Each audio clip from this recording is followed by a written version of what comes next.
Let's talk about AI life coaches. Okay. Google wants to build an AI to give you life advice. All right. Got relationship problems? Thinking about quitting your job? Going through a midlife crisis? Well, don't worry. Google's AI department, DeepMind, is working on a suite of generative AI tools to help dole out life advice, according to the New York Times. The company has partnered with software firm Scale AI to develop at least 21 bots for things like idea generation, planning, tutoring, and life coaching. Developers have been testing one of the bots by prompting it with Dear Abby-style questions, including one about a woman who wants to go to her friend's wedding but can't afford it. She's having a destination wedding, and I just can't afford the flight or hotel right now, the prompt read. How do I tell her that I won't be able to come? It doesn't give us the answer that the AI gave, which is kind of a bummer. And I checked several different articles, and just none of them have the answer.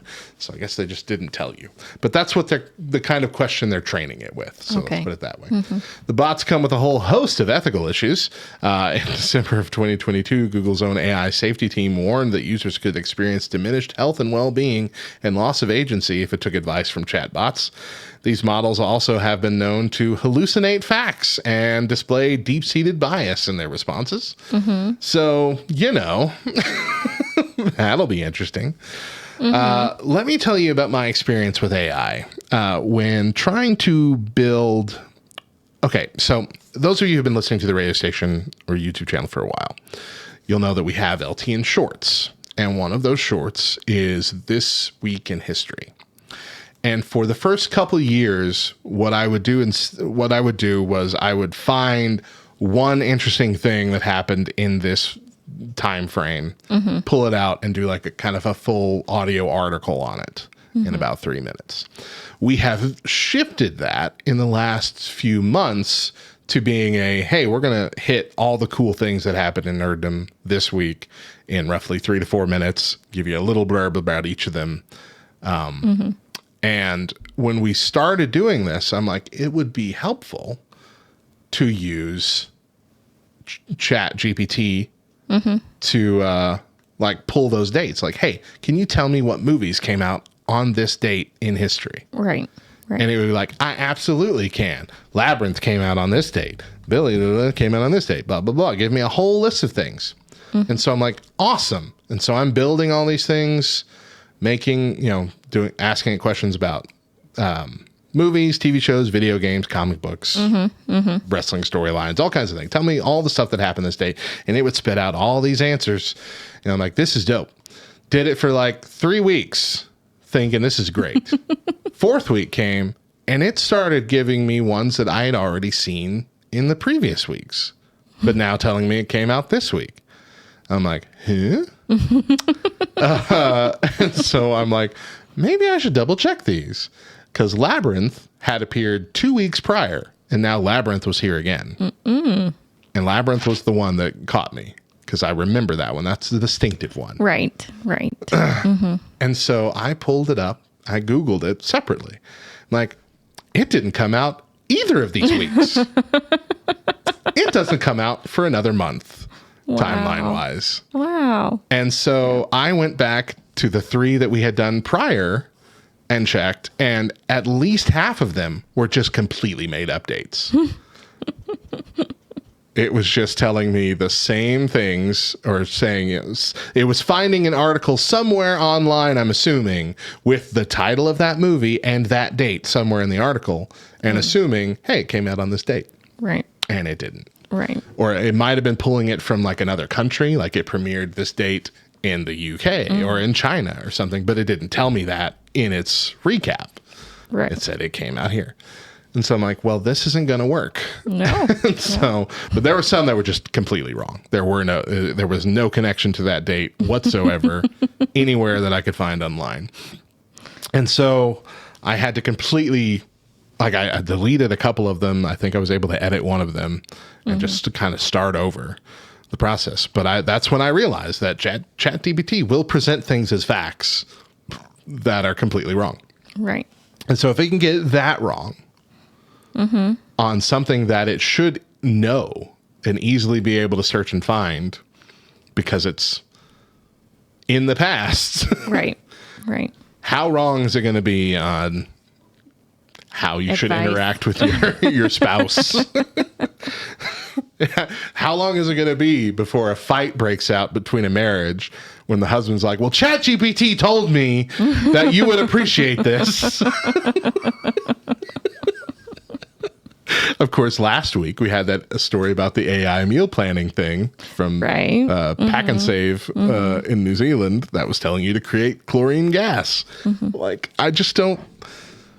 We need to get further before we get to this point, is what I'm saying. Let's work out the kinks with just the basic stuff before we get there. Before we get all crazy. I went to that website, by the way, the Pack and Save website, to see if I could use it, and they have turned off the ability to add things from your pantry. Instead, it gives you like a long list of things that you can just click on. Yep. I have this, I have this, I have this, which will stop you from getting chlorine gas, but it's still not great because the first recipe that it gave to me was cheesy apple lime salmon.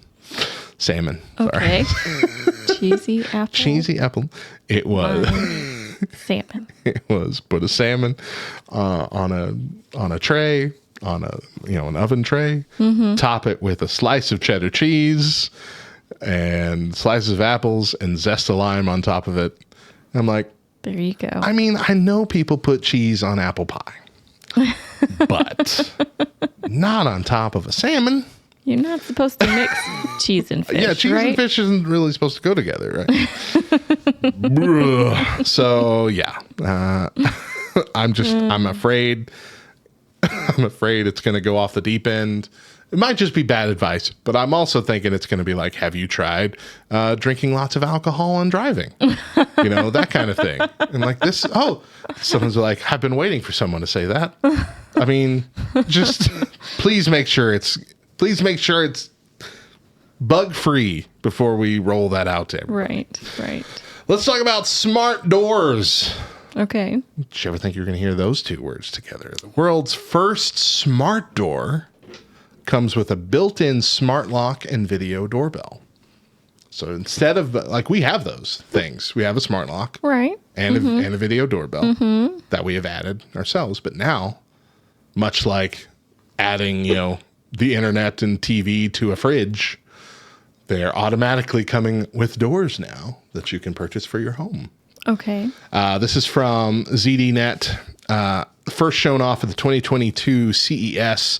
The Manasite Empower comes with a built-in Ring video doorbell and Yale smart lock, plus motion-activated LED lights and a door sensor, all powered by your home's electrical system, so there's no batteries to replace. An onboard battery backup will keep the door operational for 24 hours in the event of power loss, and both doorbell and lock components can be upgraded over time as technology advances. If you were hoping for an all-in-one app, however, you'll be disappointed because to use the Doors feature, you have to use the Yale app, the Ring app, and the Empower app. But still, it's a pretty cool idea. Yeah. Just have it all built in, and with the ability to upgrade it is a big plus. Yes, yeah. I like the lights. Our lights stink. Yeah, our lights are awful. They do not turn on for you when you go to the front door. Ukulele for Worship says smart doors. So we're circling back to the Star Trek discussion now. Did you know? Sorry, this is a completely different fact. One of the series, I want to say it was Enterprise, for the sound that they used to open the door, it was like a Russian toilet, which I don't know what a Russian toilet is compared to a human toilet, to an American toilet, but like it was a specific kind of toilet. There's like just the flush noise. Anyway, Wow. Back to the story. It is made out of, or they have a fiberglass masonite Empower door. What do you think that would run? Like if you were buying that for your house, how much do you think that smart door, the basic level, would cost? The smart door, The basic level smart door with the basic features. 500. Try $4,000. That's the basic model. There are several finishes, designs, glass options that are available, pricing on the higher end versions reaching $7,000. By contrast, you can get a decent front door, a Ring doorbell, and a Yale smart lock for about $1,000 or less. Okay. So you're paying a lot for it to be all integrated into one thing. But it's still pretty cool. This is the kind of technology advancements that I like. These little smart home upgrades. I'm cool with that. Until everything's a smart home, and then it's your smart house, and then it's that movie from the Disney Channel.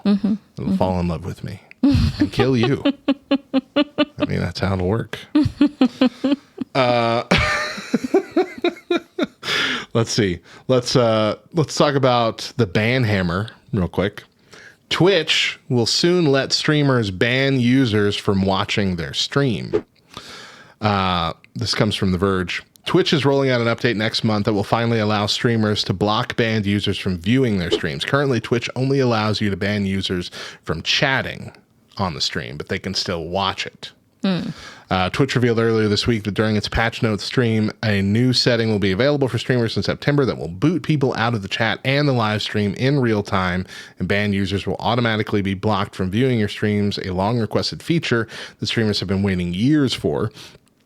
The Twitch senior project manager Trevor Fisher said during the meeting, at the time being, it won't stop them from viewing your VODs or clips, but that is something we also want to include as part of the functionality in the future update. So VODs, basically it's the video on demand. You can rewatch the stream or watch clips, saying it's not keeping you from the entirety of the channel. It just won't let them interact or watch live anymore, which is good.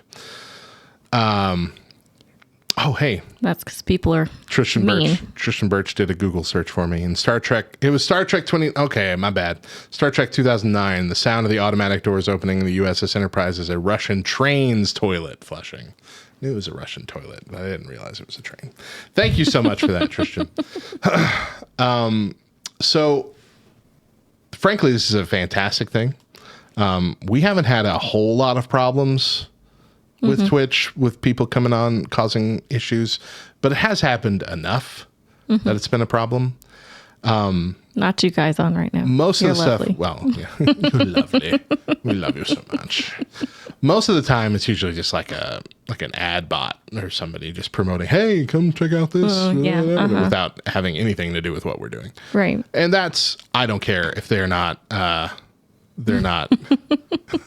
don't care if they're not banned from watching it because they're not there to watch it. They're there to just drop their ad and leave. So the likelihood, but there have been times where we've had people just hop on and be insulting or type the N-word over and over again or things of that nature. And those are the kind of people that would get invigorated by being blocked from chatting. And so they want to keep watching and learn all about you so they can attack you later when the ban runs out or something like that.